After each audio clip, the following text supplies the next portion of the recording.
Je m'appelle Rosemonde Lafaille. Je suis dans la région grenobloise depuis une trentaine d'années et à Saint-Martin-d'Hères depuis à peu près 12 ans. J'ai été couturière dans la région parisienne. Ensuite, j'ai passé des diplômes pour être jardinier à la ville de Paris. Bien sûr, je me suis mariée, j'ai fondé une famille et mon mari a été obligé de quitter la région parisienne. Et dans le midi de la France, j'ai fait connaissance de l'Office national des forêts et de la montagne. C'est devenu pour moi une passion. Il faut avouer que c'est un peu fatigant d'être un grand jardinier. Et j'ai décidé de faire un métier de la nature qui demande de l'art, c'est le métier de fleuriste.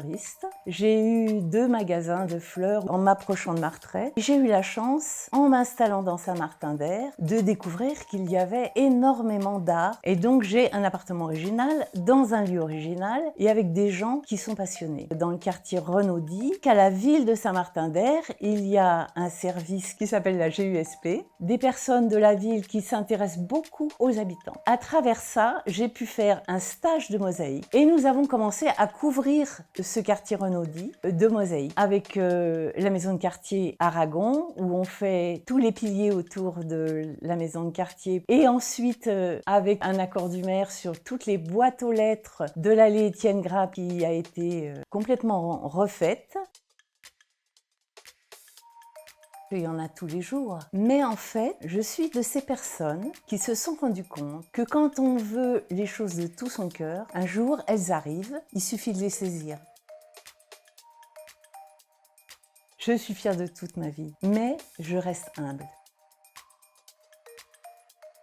Les premiers sont mes parents qui m'ont aidée. Mais ensuite, je rencontre tous les jours des gens intéressants. Alors bien sûr, tous mes formateurs. Mais je pense que les personnes qui sont autour de nous, si l'on prend la peine d'aller vers eux, si on prend la peine de communiquer, on se rend compte que chaque personne nous apporte des tas de choses.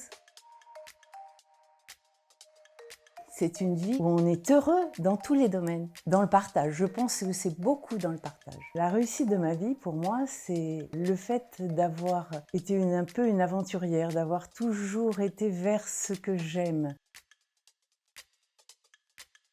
De vivre les choses avec passion, de ne pas s'ennuyer dans la vie, de développer les choses qu'on a envie de développer. Et ça, c'est important et c'est génial parce qu'on vit avec bonheur. De se remettre toujours en question. Aller au fond de soi pour savoir si on ne quitte pas le bon chemin.